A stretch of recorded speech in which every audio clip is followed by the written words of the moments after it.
To Sartaj sir की class. So guys, आज रविवार और एक बार फिर से मैं आपके लिए लेकर आया हूं Sunday comment box doubt class की एक और कमाल की वीडियो। एक बार फिर से मैंने पिक किया आपके प्यारे प्यारे कमेंट्स, पढ़ूंगा इन्हें, दूंगा इनके जवाब, जिससे मिलेगी आपको इंग्लिश और इंग्लिश ग्रामर से रिलेटेड कमाल कमाल की नॉलेज। सो नोटबुक और पेन लेकर बैठ जाओ, जो चीज काम की लगे उसे नोट कर लेना। चलो फिर बिना देर के वीडियो की शुरुआत करते हैं और पढ़ना शुरू करते हैं आपके कॉमेंट्स। पहला कमेंट मैंने पिक किया है राहुल राज का। लिखते हैं, sir please explain the case of using a preposition at the end of the sentence. Example, I have nothing to worry about, please sir accept my question. So Rahul ji, मैंने आपका question ले लिया। आपने पूछा है कि वो कौन से केसेस होते हैं, कौन सी कंडीशन होती है जिसमें एक प्रीपोजिशन को सेंटेंस के लास्ट में लिखा जा सकता है।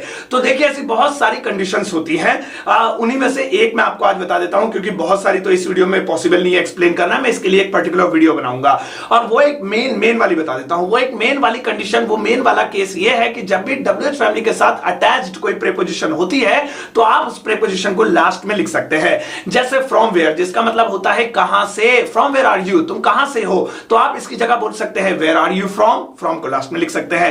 एट व्हाट टाइम, यानी कितने बजे। At what time will you कम, तुम कितने बजे आओगे, आप इस एट को लास्ट में बोल सकते हैं, लिख सकते हैं। What time will you come at, तुम कितने बजे आओगे। सो WH फैमिली के साथ अटैच्ड प्रीपोजिशंस को लास्ट में लिखा जा सकता है। बाकी जानकारी मैं आपको पूरी वाली वीडियो में दूंगा। अगला सवाल पूछा है श्याम ने। लिखते हैं, what is difference can and able to. Can और एबल टू के बीच में क्या फर्क है। डिफरेंस बिटवीन लिखते, बिटवीन नहीं लिखा, कोई बात नहीं, मैं समझ गया। फिर भी आपने तो एग्जांपल्स भी दिए हैं, जैसे I can not cross the railway gate और I am not able to cross the या cross railway gate, please take my question. दोनों सेम है, बस एक में कैन नॉट लग रहा है, एक में एबल टू लग रहा है। क्या फर्क है तो समझिए। कैन और एबल टू लगभग एक जैसे ही होते हैं, लोग एक दूसरे की जगह यूज कर लेते हैं। जब आप डीपली थोड़ा सा जाएंगे तो आपको पता चलेगा कि थोड़ा फर्क है। फर्क यह है कि कैन का इस्तेमाल जब करते हैं जब कोई काम आपको या तो आता है या नहीं आता है। आई कैन डांस, मैं नाच सकता हूं क्योंकि मुझे नाचना आता है। आई कैन नॉट डांस, मैं नहीं नाच सकता हूं क्योंकि मुझे नाचना नहीं आता है।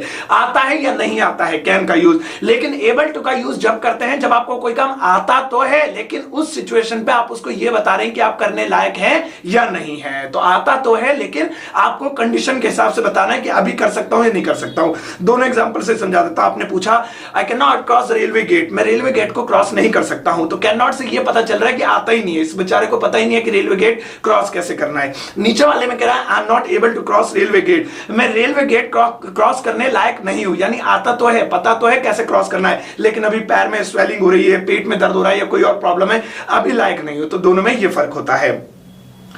अगला सवाल दीपा ने पूछा है। लिखती हैं, क्या इंग्लिश में ऐसे कोई वर्ड हैं जो क्यू से स्टार्ट होता है लेकिन उस वर्ड में क्यू के बाद यू नहीं लगता। Example, question, qualify, query, queen, इन सब में यू आ रहा है सर कोई क्यू के बाद। तो क्या ऐसा कोई वर्ड है जिसमें क्यू के बाद यू ना आता हो। देखिए, मेरी नजर में तो शायद नहीं है, क्योंकि अंग्रेजी में क्यू जब जब आता है उसके बाद यू जरूर आता है, ये फैक्ट होता है। हाँ, कुछ शब्द आपको भले ही मिल जाए, जैसे कतर एक कंट्री का नाम है, आप कहीं क्यू के बाद देखो ए आ रहा है, यू नहीं आ रहा, तो वो अंग्रेजी का शब्द थोड़ा ही, अंग्रेजी की बात हो रही है।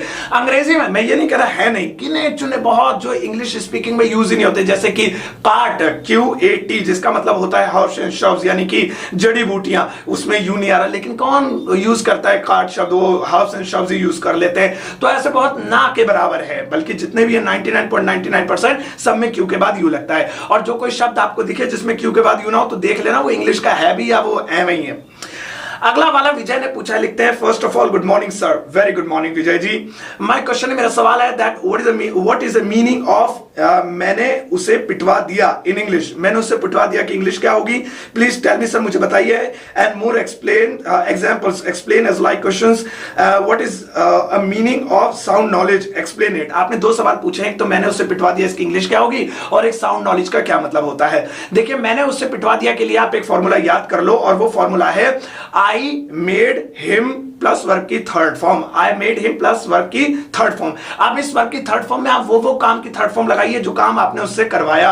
जैसा आपने लिखा है, क्या कहेंगे हम, मैंने उसे पिटवा दिया, so I made him beaten, beat की थर्ड फॉर्म। मैंने उसे दिखवा दिया, I made him seen, see की थर्ड फॉर्म। मैंने उसे गिरवा दिया, फॉल माने होता है गिरना, थर्ड फॉर्म लगा दो, आई मेड हिम फॉलन। तो ये आप फॉर्मूले का इस्तेमाल करते हुए इससे रिलेटेड सेंटेंस बना सकते हैं। फिर आपने पूछा है कि साउंड नॉलेज का क्या मतलब होता है। इसका मतलब होता है गहरी नॉलेज, किसी चीज का बहुत ज्ञान होना। जैसे I have a sound knowledge of computer, मेरे पास कंप्यूटर की साउंड नॉलेज है, यानी उसका गहरा ज्ञान है, पकड़ है उसमें, तो उसे साउंड नॉलेज कहते हैं, अच्छी नॉलेज को, बढ़िया नॉलेज को। ठीक है। अगला सवाल पूछा है क्रिकेट लवर गर्ल ने, लिखती हैं hello sir, hi sir, my question, मेरा सवाल है what are the meaning of these sentences, इन सभी सेंटेंसेस का क्या मतलब होता है, एंड यूज इन कॉन्वर्सेशन, और इनका यूज कैसे होता है कॉन्वर्सेशन में। Here you go, there you go, here we go, there we go, बहुत बढ़िया।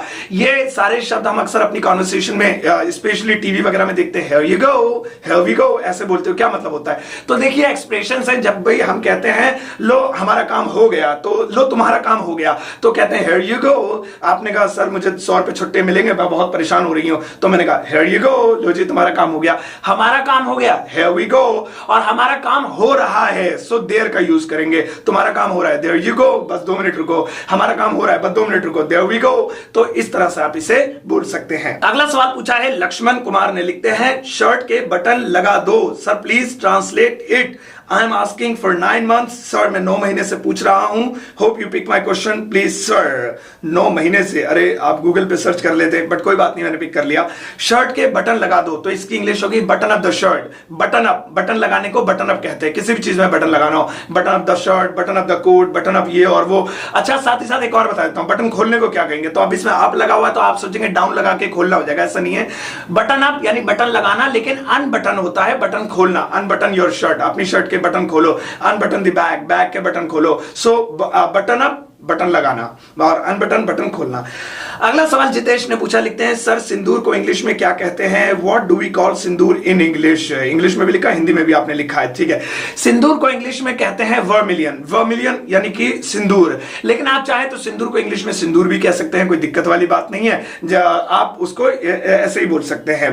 अच्छा अगला सवाल रेड 1000 ने लिखा है पूछा है, लिखते हैं good morning sir, very good morning sir, मैं कैसे इंग्लिश में बात करूं, मेरे घर में कोई इंग्लिश बोलता ही नहीं, दोस्त भी नहीं है। अच्छा तो आपने कहा है कि आपको इंग्लिश की प्रैक्टिस करनी है और आपके घर में कोई इंग्लिश बोलता नहीं, आपके आसपास कोई इंग्लिश बोलता नहीं और आपके फ्रेंड्स भी नहीं है। देखिए ऐसी सिचुएशन बहुत सारे इंडियंस के साथ होती है जो वो इंग्लिश नहीं सीख पाते हैं क्योंकि उन्हें माहौल नहीं मिल पाता है, एटमॉस्फेयर नहीं मिल पाता है। बट ऐसे में मैं कहता हूं कि फिर भी आप इंग्लिश सीख सकते हैं। आपको कुछ चीजों का ध्यान रखना है। सबसे पहले तो आपको सेल्फ प्रैक्टिस करनी है, यानी कि अपने आप से इंग्लिश में बातें करनी है, मन ही मन में इंग्लिश में बोलना है, लाउडली स्पीकिंग करनी है, किसी भी टॉपिक को लेकर जोर जोर से उसके ऊपर इंग्लिश में बोलना है। इस तरीके से आप सेल्फ प्रैक्टिस कर सकते हैं। इसके अलावा मैंने कुछ एप्लीकेशंस के बारे में भी बताया जिनके जरिए आप दूसरों से कॉन्वर्सेशन कर सकते हैं, वो आप मेरी YouTube चैनल पर सर्च करेंगे तो आपको वो एप्स भी मिल जाएंगे। फिलहाल इस वीडियो में जो है क्या नाम है, मैंने आपको ये बताया कि आप ये काम कर सकते हैं। अगला सवाल योर मैजेस्टी ने पूछा है, Ram Ram sir, Ram Ram ji, I am Meenakshi, मेरा नाम मीनाक्षी है और मेरा सवाल है कि अबे यार इसको इंग्लिश में क्या बोलते हैं, और आपके नाच नाच के पढ़ाने के स्टाइल का नाम क्या है। मेरे नाच नाच के पढ़ाने के स्टाइल का नाम है सरताज सर स्टाइल, और अबे यार को अंग्रेजी में कहते हैं ओ डूड, ओ डूड। अबे का मतलब होता है इंग्लिश में ओ, और यार दोस्त, इसको इंग्लिश में डूड बोलते हैं। सो अबे यार मैं वहां नहीं गया, oh dude I didn't go there. So इस तरीके से आप ओ डूड बोल सकते हैं। अगला सवाल निकी ठाकुर ने पूछा है, लिखती है हेलो सर, हाय निकी, मेरा सवाल थोड़ा अलग है जो मैं जानने के लिए बहुत एक्साइटेड हूं। हमेशा मैंने टीवी सीरियल और मूवी में देखा है कि जब भी कोई किसी से बात करता है तो अपने दोनों हाथों के दोनों फिंगर्स को अप डाउन क्यों करते हैं ऐसे। अच्छा ठीक है, क्यों करते हैं, करता है, ये किस सिचुएशन में किया जाता है और इसका मतलब क्या होता है, प्लीज सर आंसर मी। बहुत बढ़िया सवाल है। बहुत सारे लोग मुझसे अक्सर पूछते हैं कि ये इस तरीके से बात करते हैं ना, ये क्या होता है। तो मैं आपको बता देता हूं, ये जो इस तरीके का साइन है इसे अंग्रेजी में एयर कॉर्ड कहा जाता है, एयर कॉर्ड्स कहा जाता है। और इसका मैं मोबाइल रख के बताता हूं आपको। और ये जो एयर कॉर्ड्स होता है इसका हिंदी में मतलब, हिंदी में नहीं, ये एक एक्सप्रेशन होता है। ये कब करा जाता है, जब आप अपनी बात को किसी का हाईलाइट करके दिखाना चाहे, वो ध्यान नहीं दे रहा तो जरा ऐसे करके बोलो तो वो बात कोट हो गई, हाईलाइट हो गई। साथ ही साथ जब किसी पर आप व्यंग करते हैं यानी किसी को टोंट करते हैं तब ज्यादा इसका यूज करते हैं। ठीक है, समझ तो आ गई होगी ना, तो मैं टोंट कर रहा हूं कि अब भी नहीं आई समझ में, तो इस तरीके से ये बोलेंगे। अच्छा अगला सवाल पूछा है गौरव ने, लिखते हैं good morning sir, very good morning Gaurav, several times मैंने ये सवाल पूछा है बट मेरे नेक्स्ट वाले का क्वेश्चन आपने पिक किया बट हमारा नहीं। प्लीज सर इस बार जरूर पिक करें। Right not and right away में क्या अंतर होता है। राइट नॉट और राइट अवे। देखिए जैसे कि मैं सिचुएशन देख पा रहा हूं, मुझे यकीन है कि आपने राइट नॉट नहीं राइट नाउ लिखा होगा, आपसे गलती से नॉट लिख गया। तो आपने ये पूछा है कुल मिलाकर राइट नाउ राइट अवे में क्या फर्क होता है। तो ये लगभग सिमिलर होते हैं लेकिन थोड़ा सा फर्क होता है। राइट नाउ का मतलब होता है ठीक अभी, मतलब बिल्कुल अभी अभी अभी, बिल्कुल नहीं अभी। जैसे मैं अभी जाऊंगा, I will go right now, मैं अभी उसे बुलाऊंगा, I will call him right now. So right now बिल्कुल अभी। और राइट अवे का मतलब होता है फौरन, लेकिन इसी वक्त नहीं, थोड़ा सा गैप देके। जैसे तुम्हें फौरन जाना चाहिए, तुम्हारे भाई की शादी है, तो इसका मतलब है शादी कल है और मैं कह रहा हूं तुम्हें फौरन जाना चाहिए, रुकना नहीं चाहिए। So you should go right away. So right away का मतलब होता है फौरन और राइट नाउ का मतलब होता है बिल्कुल अभी, ठीक अभी। अगला सवाल प्रीति ने पूछा है, लिखती हैं sir as a student when we are sitting in examination hall then what we should say. जब हम एक विद्यार्थी के तौर पर एग्जामिनेशन हॉल में बैठते हैं तो हमें क्या बोलना चाहिए? I am giving an exam और I am taking an exam, कि मैं परीक्षा दे रहा हूं के लिए I am giving an exam या I am taking an exam. Please pick my question, please please please please please, और हाथ जोड़े। Preeti ji thank you so much for comment for this question. आपने कहा कि मैं परीक्षा दे रहा हूं को इंग्लिश में सीधा सीधा यही सवाल है आपका कि I am giving an exam या I am taking an exam. 90% लोगों का जवाब होगा I am giving an exam, मैं परीक्षा दे रहा हूं, पेपर दे रहा हूं, तो देने को तो गिव कहते हैं, तो ये होगा। लेकिन अंग्रेजी में मामला थोड़ा सा उल्टा है, अंग्रेजी में परीक्षा देने को गिव नहीं टेक कहते हैं। तो आई एम गिविंग एन एग्जाम ये टीचर के लिए होगा कि टीचर एग्जाम दे रहा है, यानी पेपर दे रहा है, बच्चों को बांट रहा है, और बच्चे परीक्षा क्या कर रहे हैं? परीक्षा को ले रहे हैं, ग्रहण कर रहे हैं, वो उसको परीक्षा को करेंगे, तो वहां पर टेक होगा। सो मैं परीक्षा दे रहा हूं, इसकी इंग्लिश होगी आई एम टेकिंग एन एग्जाम, ठीक है। अच्छा, अगला सवाल इमरान का है। इमरान भाई ने पूछा है कल 2 होते हैं, इसका मतलब प्लीज बताएं, मेरे पूरे गांव में कोई नहीं बता पाया।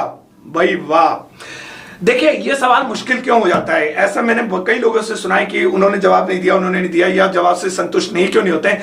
सेंटेंस है कल 2 होते हैं, अगर आप इसको ऐसे बनाएंगे there are 2 types of tomorrows, कल 2 प्रकार के होते हैं, तो लोग कहेंगे कल तो 2 होते हैं ना, एक बीता हुआ एक परसों आने वाला, तो टुमारो क्यों बोल रहे हो, यस्टरडे क्यों नहीं बोला? फिर बंदा फंस जाता है। फिर वो कहता है there are 2 type of yesterday, तो यस्टरडे तो बीते हुए कल को बोलते हैं, अब आने वाले को क्यों नहीं बोला? कल तो 2 होते हैं, आने वाला एक बीता।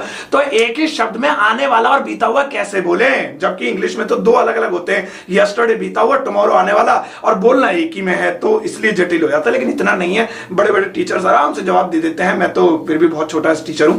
तो इसको अंग्रेजी में आप बोल सकते हैं there are 2 types of following days, there are 2 types of following days. जो फॉलोइंग डेज होते हैं वो 2 तरह के होते हैं। फॉलोइंग डेज बोलते हैं कल को।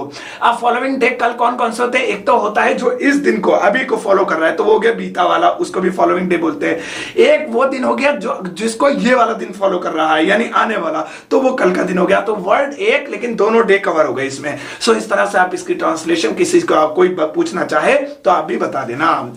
सो गाइज ये थी आज की संडे वाली वीडियो, लेकिन आज सबको होली की बहुत बहुत बहुत शुभकामनाएं, बहुत बहुत मुबारकबाद। और कल होली का त्योहार है, आज होली का दहन है, और आई होप आपका होली का त्योहार बहुत प्यार मोहब्बत से बहुत अच्छे से गुजरेगा। और इस होली के त्योहार को और अच्छा बनाइए, क्योंकि ज्ञान जितना आप बढ़ाएंगे उतने ही सारे त्योहार, सारे ही दिन, सारे साल अच्छे गुजरेंगे और अच्छे लगेंगे, और जिंदगी भी बहुत हसीन हो जाती है अगर आप ज्ञान हासिल करते हैं। तो मेरे YouTube चैनल पर सरताज सर की क्लास पर एक सीरीज चल रही है फ्रेजेस की, जो अब लगभग खत्म होने वाली है। उसके बाद बहुत कमाल कमाल की चीजें लाने वाला हूं, बट उसे प्लीज आप देखिए, उस पर बहुत कम व्यूज आ रहे हैं। शायद लोग वेट कर रहे हैं कि सीरीज खत्म हो तब देखेंगे, लेकिन अभी से देखिए, अच्छा लगेगा आपको, नई नई चीजें मिलेंगी। चलिए इस वीडियो को सबके साथ शेयर कीजिएगा, मुझे इंस्टाग्राम पे फॉलो कर लीजिएगा, जिसका लिंक आपको इस वीडियो के डिस्क्रिप्शन बॉक्स में मिल जाएगा। मेरा एक नया YouTube चैनल है सरताज स्टोरीज, को भी चैनल को सब्सक्राइब कर लीजिएगा, YouTube चैनल को, उसका लिंक भी आपको इस वीडियो के डिस्क्रिप्शन बॉक्स में मिल जाएगा। इस वीडियो को सबके साथ शेयर कीजिएगा। होली की बहुत बहुत मुबारकबाद वंस अगेन, होली अच्छे से सेलिब्रेट कीजिएगा। तब तक अपना ध्यान रखिएगा, बाय बाय, टेक केयर।